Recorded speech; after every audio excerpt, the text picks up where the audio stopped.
You may recall that leanin.org put out a report in early 2018 detailing the alarming number of males in the workplace opting to lean out. By lean out, I mean men feeling uncomfortable participating in common job-related activities with women, such as mentoring, working alone together, or socialising. Remember, the survey was conducted in January 2018, not long after the hashtag #MeToo movement took off, and so perhaps the repercussions of that hysteria had not been fully felt at the time. Or so it would seem, given that leanin.org has more than a year later conducted another survey, and all the results seem to be worse than the first survey. The current results come from a survey administered in March of this year. However, the problem is that they have erased the previous survey, so all I have to compare it against is the video I made last year and this article by Sheryl Sandberg in Fortune, which is predictably awful. So last year, the headline figure said that almost half of male managers are uncomfortable participating in a common work activity with a woman, such as mentoring, working alone, or socialising together. This year, the number is 60%, up 32%, which if you do the math means it was around 45% the previous year. In the 2018 survey, we learnt that senior men are 3.5 times more likely to hesitate to have a work dinner with a junior level woman than a junior level man, and 5 times more likely to hesitate to travel for work with a junior level woman. In the most recent survey, we find out that senior level men are 6 times more likely to hesitate to have work dinners with junior level women than men, almost double the previous year, 9 times more likely to hesitate to travel together for work, again almost double the previous year, and 12 times more likely to hesitate to have one-on-one meetings. Now, the problem with these statistics, of course, is we don't know what the raw numbers are, but we can make a few assumptions based on additional information from the previous year. Last year, it was reported that approximately 16% of male managers are uncomfortable or may hesitate to mentor a woman. And given that a couple of these categories have almost doubled, then the percentage of senior men hesitant to mentor women in this year's survey is probably closer to 30%. So on the bright side, 70% don't have any hesitation. But what does feeling uncomfortable or hesitating mean anyway? You didn't want to do it, you thought about not doing it, but you did it anyway because that's what you're supposed to do? Wouldn't it be more helpful to show the percentage of senior men that actually turned down one of these meetings, that refused to do it? Does it matter if they did it hesitatingly or felt uncomfortable doing it, as long as they actually did it? As for why this is happening, 36% of men say they've avoided mentoring or socialising with a woman because they were nervous about how it would look. But notice the shift in language. Avoided is much different to hesitated. Is this now a different metric? What are we talking about here? The fact that they don't give data or the actual methodology rings alarm bells. Is it measured on a Likert scale where there are multiple answers such as very uncomfortable, somewhat uncomfortable, a little uncomfortable, and then they add them all together? Who knows? Now, without knowing what the raw numbers are, we're still left with the fact that senior men feel less comfortable in all these situations with junior women than they do with junior men. And if you agree with the idea that we should treat people equally in the workplace, then this is not ideal. But here is where I think these reports from the likes of leanin.org get it wrong. Or rather, they just don't address the gigantic gendered elephant in the room. Men and women are on average different. What men and women find acceptable norms of behaviour, on average, differ. James Damore was sacked by Google for pointing this out in his now infamous memo, in which he mentions differences between men and women, such as women being more agreeable on average, meaning they are less likely to speak up or lead, and that they are higher in trait neuroticism, leading to higher levels of anxiety in women, and suggesting that might help explain the lower number of women in high-stress jobs. He went on to cite the well-documented finding that the more egalitarian the society, these differences tend to become wider. This was met with shock and horror by ideologues at Google. How could Damore say such obviously misogynist things, leading some women at Google to stay home for emotional reasons? And as this article states, written by a woman, this kind of proves the memo's point. And the next part of the survey findings unwittingly reinforces this idea. Sexual harassment remains pervasive in the workplace, and there are dramatic differences in how women and men view the frequency and consequences of sexual harassment. The survey found that 57% of women report they've experienced some form of sexual harassment in the workplace, from hearing sexist jokes to being touched in an inappropriate way. And 24% of women say harassment is on the rise. By contrast, 27% men say that harassment is decreasing. And of course, there's no reference here to objective measures of workplace sexual harassment, so how do we know who's right? And how can we measure it accurately anyway when the definition keeps changing to include more and more behaviours? But again, what percent of the 57% experienced inappropriate touching as opposed to a sexist joke? And what's the definition of a sexist joke? Who decides? The listener?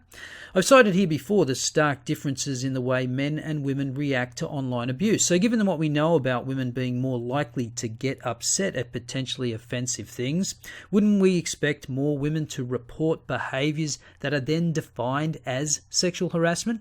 But of course, this is anathema to the blank slatists that view men and women as identical.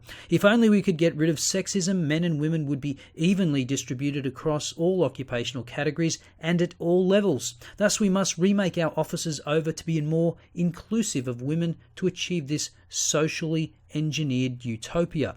Now, I could make a whole other video here talking about the various reasons why women and men aren't evenly represented across all levels of the corporate hierarchy, and perhaps I will make that video. But I wanted to show this conversation that I've mentioned before between Jordan Peterson and Camille Paglia. It's more than an hour and 40 minutes long and well worth every minute, but in this particular part, Paglia addresses the unspoken tensions of men and women working together.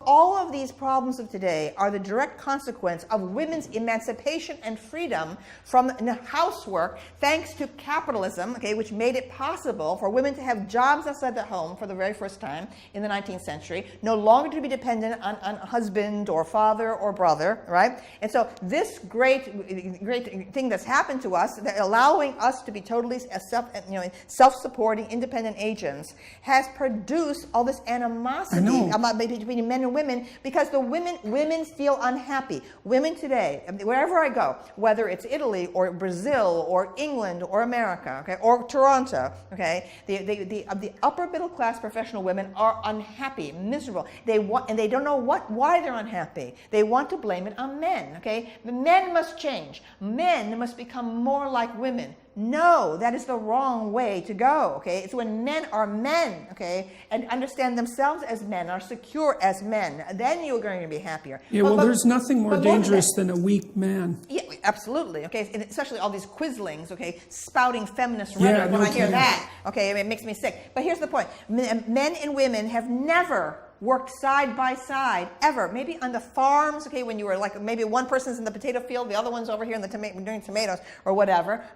You had families working side by side, exhausted with each other, no time to have any clash of this. It was a collaborative effort on farms and so on.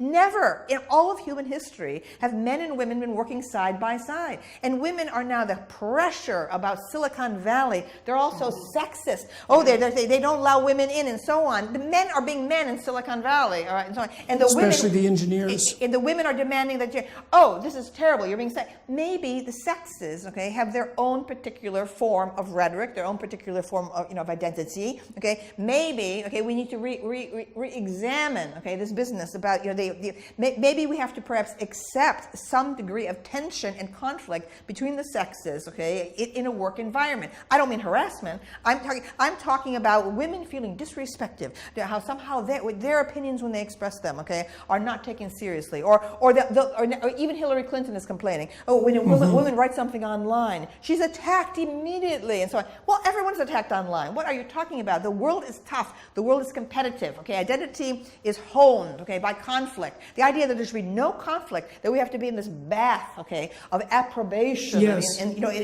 which is well, that's the devouring mother. That's right. It's absolutely infantile. I think it's interesting to consider that men and women working side by side is a relatively new phenomena. Most of us have grown up not knowing anything else. But again, we come back to the dominant dogma of the day, which is that there is something inherently wrong with masculinity and males must change their behaviour, that men must conform to the standards of women. And not only that, they must lean in and mentor women and promote them. Or so says Sheryl Sandberg. #MeToo has shaken up the workplace. Good, it needed shaking up. A safer workplace for women is a better workplace for everyone. Still, we have a long way to go before the workplace is truly equal. To get there, we need men to support women's careers. That means hiring women, giving them the stretch assignments that get them noticed, and promoting them. It means mentoring and sponsoring women, which in turn means spending enough time with them to really help them progress. We wish we could say that more men are stepping up for women in these ways. In fact, the opposite appears to be happening. You know, I don't know what it's like out there in corporate land, but I have to think there is some growing proportion of men that are thinking, you know what, I've had enough of this constant bullshit about how I have to be more supportive of women and at the same time be paranoid that every word I say not be potentially taken the wrong way. How about you support yourself, start your own companies if it's not to your liking, or is that impossible given that women are even less supportive of each other than men are? But if the overarching aim of corporate culture is now to make women feel more comfortable in the name of inclusivity without regard to men, then don't be surprised if men start to feel as though the environment is less inclusive of them, that they start pulling back, are less inclined to interact, which in turn will then be pathologized as a form of sexism, and around it goes. Or perhaps Parlier, Peterson and people that think like them, including me, are just dinosaurs. We're trapped in outdated stereotypes about the sexes, that in the future there will be a perfect utopia where everyone works seamlessly together and no one ever gets offended because everybody thinks the same and engages in the exact same non-offensive conversations, which if you think about it not only sounds tediously boring but the exact opposite of diversity. It's a culture of conformity. As usual, let me know your thoughts in the comments below. I'll see you next time.